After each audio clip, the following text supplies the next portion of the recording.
ইনকিলাব মঞ্চের মুখপাত্র ওসমান হাদি আজকে গুলিবিদ্ধ হয়ে ঢাকা মেডিকেলে এখন শুয়ে আছে, মৃত্যুর সঙ্গে পাঞ্জা লড়তেছে। কখন জানি কার মৃত্যু হয়ে যায় কেউই আমরা জানি না।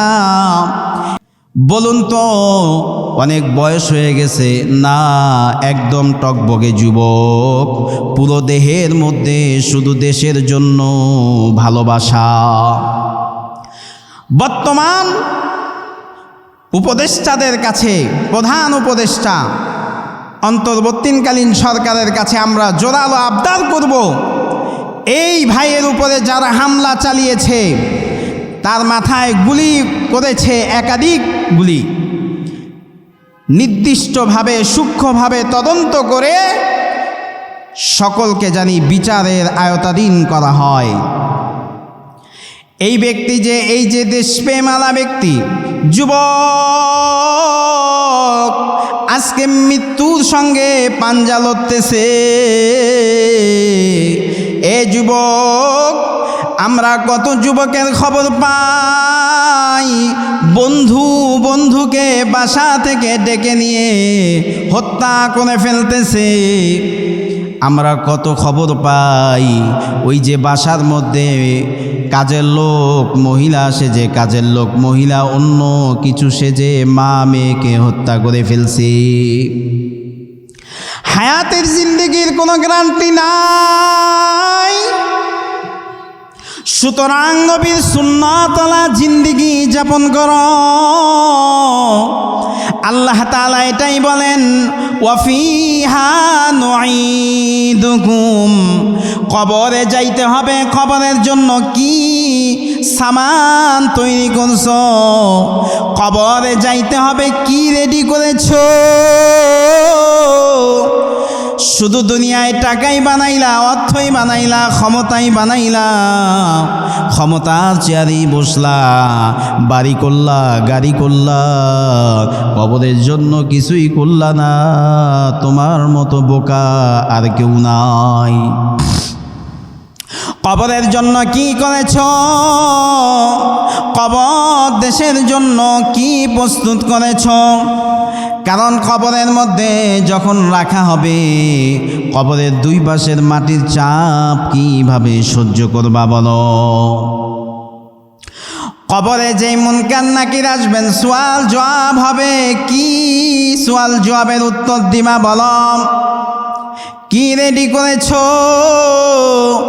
কিছুই তো রেডি করতে পারো নাই। এ যুবক, কবর দেশে যখন কবরে রাখা হবে, আল্লাহর নবী বলেন, কবরের মধ্যে যখন কোনো মাইয়তকে রাখা হয়, সঙ্গে সঙ্গে তার সওয়াল জবাব শুরু হয়ে যায়। কবরের শাস্তির কথা পয়গম্বর হাদিসের মধ্যে বলেছেন যে দুই পাশের মাটির চাপ এক পাশের হাড় আর এক পাশের হাড়ের মধ্যে ঢুকে যাবে। ও যুবক ভাই, কবরের জন্য কি রেডি করেছো? আল্লাহ তাআলা সতর্ক করে এটাই বলেন, পয়গম্বর আপনি দুনিয়ার বান্দাদেরকে জানিয়ে দেন, কবর দেশে তাকে আবার আসতে হবে, কারণ মাটি দ্বারা সৃষ্টি, আবার মাটির মধ্যেই আসতে হবে, আবার মাটি থেকে তাকে তোলা হবে। কবরের সওয়াল জবাব যেইগুলো আছে প্রস্তুত করে রেখেছো। কত যুবক বলে, হুজুর কবরের সওয়াল তো আমরা মুখস্থ করে রেখেছি, মার রব্বুকা মান দীনুকা মান নাবিয়ুকা হাদার রাজুল, আমরা রেডি করে রেখেছি কবরের সওয়াল জবাব, যদি মারা যাই জবাব দিয়ে দিব। বোকার স্বর্গে বাস করতেছো যুবক ভাই, বোকার স্বর্গে বাস করতেছো। কারণ যদি ঈমান ছাড়া যদি কবরে যাও, ওই যে তুমি জবাব যেটা রেডি করেছো তুমি ভুলে যাবে। যদি ঈমান নিয়ে যদি কবরে যাও, সব কিছুর জবাব দিয়ে দিতে পারবে। আল্লাহ বলেন, ওয়ামিনহা নুখরিজুকুম তারাতান উখরা, আবার কবর থেকে উঠানো হবে। কবর থেকে কিভাবে উঠানো হবে? ফেরেশতারা মৃত ব্যক্তির মাথায় যে আস্তে আস্তে ডাক দিয়ে বলবেন, উঠুন উঠুন, কিয়ামতের ময়দান কায়েম হয়ে গেছে। ইসরাফিল আলাইহিস সালাতু ওয়াস সালাম সিংহায় ফুঁক দিয়ে দিয়েছেন। হায় রে, যদি নেককার ব্যক্তি হয়, যদি আল্লাহওয়ালা হয়, যদি নবীজির মোহাব্বতওয়ালা বান্দা হয়, যদি নবীজির মোহাব্বতওয়ালা বান্দি হয়, যদি আল্লাহর আশেক বান্দি হয়, ফেরেশতারা নতুন দুলার মতো ডাক দিবেন, উঠুন উঠুন, হাসরের ময়দান কায়েম হয়ে গেছে। কিন্তু ঘুমিয়েছে কিন্তু শত শত বছর হয়ে গেছে। আরামের ঘুম। ফেরেশতারা ডাক দেওয়ার সঙ্গে সঙ্গে নতুন দুলাকে ডাক দেওয়া হলে, ছোট বাচ্চাকে যখন ডাক দেওয়া হয় চোখ মুছতে মুছতে বাচ্চা উঠে, ঠিক তেমনিভাবে নেককার ব্যক্তিও উঠবে আর ফেরেশতাদের দিকে তাকাবে আর বলে, মাত্র তো ঘুমাইলাম, এখনই তুমি ডাক দিয়ে দিলেন, ঘুম তো পরিপূর্ণ হইল না। বলে, উঠুন, ঘুমের পরে নাস্তার ব্যবস্থা আছে।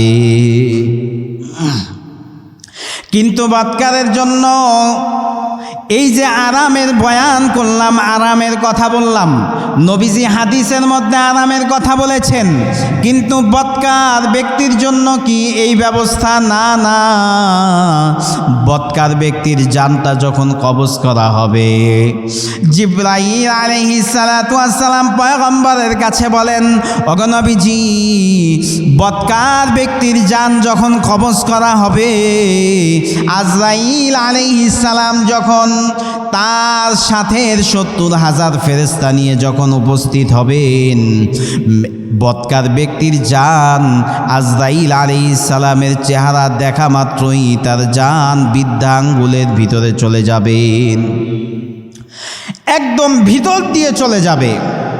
বৎকার ব্যক্তি তখন চিন্তিত হয়ে যাবেন, অনেক সময় টেনশন, হায় রে, দুনিয়ায় আমি কি করলাম, হেলায় খেলায় কাটিয়ে দিলাম, দুনিয়ার জিন্দেগিটা হেলায় খেলায় কাটিয়ে দিলাম, দুনিয়ার এই জিন্দেগিটা আরাম আরায়েশে কাটিয়ে দিলাম, হায় রে, যদি আর একটু সুযোগ পাইতাম নববীওয়ালা জিন্দেগিতে যাপন করতাম। কিন্তু আজরাইলের চেহারা দেখা মাত্র আর কোনো সুযোগ নাই, আজরাইলের চেহারা দেখা মাত্রই আর কোনো সুযোগ নাই। এমন ঘটনা কি হয়েছে যে আজরাইলকে দেখছে, আজরাইল আবার ফিরে গেছে? কি মনে হয় আজরাইল আমাদের মতো ঘুষ খায়? টেবিলের তলের লেনদেন আজরাইলের সাথে চলবে? গোটা দুনিয়ার সম্পদ যদি আজরাইলকে দেওয়া হয়, আজরাইল কি তখন ফিরে যাবে? না না, আল্লাহ বলেন, ইদা জা আজালুহুম লা ইস্তাখিরুনা সাআহ। আল্লাহ তাআলা বলেন, যখন মৃত্যুর সময় হয়ে যাবে, 1 সেকেন্ডের জন্য বিলম্বিত হবে না, 1টা সেকেন্ডের জন্য বিলম্বিত হবে না। যার কাছে আজরাইল আলাইহিস সালাম চলে আসবেন, আর কোনো সুযোগ নাই। বৎকার ব্যক্তির রূহ তো ভিতরে চলে গেছেন, আজরাইল আলাইহিস সালাম এবার বলবেন, ফেরেশতারা তোমরা সবাই মুখ দিয়ে ভিতরে ঢুকে পড়ো, বৎকার ব্যক্তির জানটা টেনে টেনে বের করে ফেলো। নবীজি বলেন, কি পরিমাণ কষ্ট হবে! জ্যান্ত ছাগলকে যদি জীবিত অবস্থায় যদি তার চামড়া ছিঁড়ে ফেলা হয়, যেই পরিমাণ কষ্ট হবে, এর থেকে হাজার হাজার গুণ বেশি একজন বৎকার ব্যক্তির জান কবজের সময় বেশি কষ্ট হবে। এরে যুবক ভাই, সতর্ক হয়ে যাও, নবীজির সুন্নতালা জিন্দেগি যাপন করো। বৎকার ব্যক্তির রূহটাকে নেওয়া মাত্রই আসমান থেকে ধিক্কার দিতে দিতে নিচে ফালিয়ে দেওয়া হবে। এমনকি যখন ইসরাফিল আলাইহিস সালাম সিংহায় ফু দিবেন, ফুৎকার দেওয়ার সঙ্গে সঙ্গে বদকার ব্যক্তিও উঠবেন, নেককার ব্যক্তি তো দুলামিয়ার মতো উঠবেন।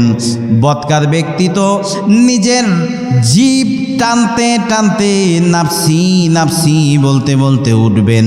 ওদিক দিয়ে জাহান্নামের ঢাকনাটা খুলে দেওয়া হবে। জাহান্নাম তো বদকার ব্যক্তিকে দেখা মাত্রই জাহান্নাম পাগল হয়ে যাবেন, পাগল পারা হয়ে যাবেন। এজন্য বলি নবীজির আদর্শে আদর্শবান হয়ে যাও। আল্লাহ তাআলা এই আয়াতের মধ্যে এটাই আমাদের বুঝিয়েছেন, মিনহা খলাকনাকুম ওয়া ফিহা নুঈদুকুম ওয়া মিনহা নুখরিজুকুম তারাতান উখরা। আল্লাহ তাআলা বলেন আমি আবার উঠাবো। সুতরাং দুনিয়ার জীবনে আমরা যা কিছু করি না কেন প্রতিটা সেকেন্ড প্রতিটা মিনিটের হিসাব আল্লাহর কাছে দিতে হবে। যদি কেউ মনে করে দুনিয়ার জীবনের হায়াত আমাদের এই যে 70-80 বছরের হায়াত, যৌবন বয়সে যা কিছু করলাম কিছুর হিসাব মনে হয় আল্লাহর কাছে দেওয়া লাগবে না, এমন কোনো অবস্থা হবে নাকি? না না, কিয়ামতের ময়দানে প্রতিটা সেকেন্ড প্রতিটা মিনিটের হিসাব আল্লাহর কাছে দিতে হবে। কারণ কিয়ামতের ময়দানে দুনিয়া হলো পরীক্ষার জায়গা।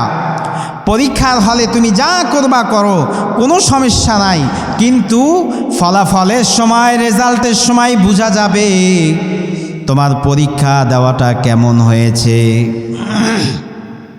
যদি নবীজির আদর্শে আদর্শবান হওয়া যায় পরীক্ষা ভালো হওয়ার সম্ভাবনা আছে। এই জিনিসগুলোই পয়গম্বররা যুগে যুগে আল্লাহ তাআলা পয়গম্বর পাঠিয়ে মানব জাতিকে এটাই শিখিয়েছেন, এটাই জানিয়েছেন যে তোমরা আল্লাহর কাজে ধাবিত হয়ে যাও, দুনিয়া ছেড়ে দাও, দুনিয়ার মহাব্বত নিজের দিল থেকে বের করে দাও, দুনিয়ার লোভ লালসা নিজের জিন্দেগি থেকে বের করে দাও। হ্যাঁ, দুনিয়ায় চলবা নদীর উপরে নৌকা যেইভাবে চলে, নৌকার মধ্যে যেরকমভাবে নদীর উপরে চলে, নৌকা নদীর উপরে যেইভাবে চলে, নৌকা যেইভাবে নদীর উপর দিয়ে চলে নৌকার মধ্যে পানি ঢুকে না, ঠিক দুনিয়ায় চলবা নিজের জীবনে দুনিয়ার কিছু লাগতে পারবে না। এদের 3.5 হাত মানুষ, নৌকার সাথে উদাহরণ দেওয়ার কারণ কি? যদি নৌকার কাঠ যদি খারাপ হয়ে যায় পানি ঢোকার সম্ভাবনা আছে, ঠিক তেমনিভাবে আমাদের জিন্দেগির মধ্যেও যদি জিন্দেগির আমল যদি খারাপ হয়ে যায় ঠিক তেমনিভাবেও আমাদের জীবন ধ্বংস হওয়ার সম্ভাবনা আছে। দুনিয়াতে যত কাজ হয়, দুনিয়াতে যত অন্যায় হয়, নবীজির আদর্শ নাই, আল্লাহর ভয় নাই। যদি আল্লাহর ভয় থাকতো দুনিয়ায় কোনো অনিয়ম হতো না, যদি নবীজির সুন্নত মতো চলা যাইত কোনো অনিয়ম হতো না, কারণ নবীজির সুন্নতের এত দাম। যারা দুনিয়াতে অনিয়ম করেছেন পয়গম্বরকে আল্লাহ আইয়ামে জাহিলিয়াতের যুগে পাঠিয়েছেন। দুনিয়ার জিন্দেগির যারা নবীজির বয়ান শুনেছেন, নবীর কথা রেখেছেন, আল্লাহ তাদের সম্মান দিয়েছেন, আল্লাহ তাদেরকে দুনিয়ায় থাকতেই জান্নাতের সার্টিফিকেট দিয়েছেন। প্রশ্ন এখন হুজুর, দুনিয়াতে চলতে গেলে তো আখিরাত আমরা ভুলে যাই। এ যুবক তামাশা করো, দুনিয়াতে চলতে গেলে আখেরাতকে ভুলে যাও না, না, আখেরাতকে স্মরণ করে দুনিয়ায় চলো, দেখবা শান্তি আর শান্তি, দেখবা কি পরিমাণ শান্তি। কোটি কোটি টাকার মালিক এসে বলে আমরা শান্তি পাই না হুজুর, কারণ কি? যদি ইসলামের মধ্যে না থাকা হয়, শান্তি কোথা থেকে পাইবা? টাকার মধ্যে সুখ খুঁজো না, টাকার মধ্যে সুখ নাই।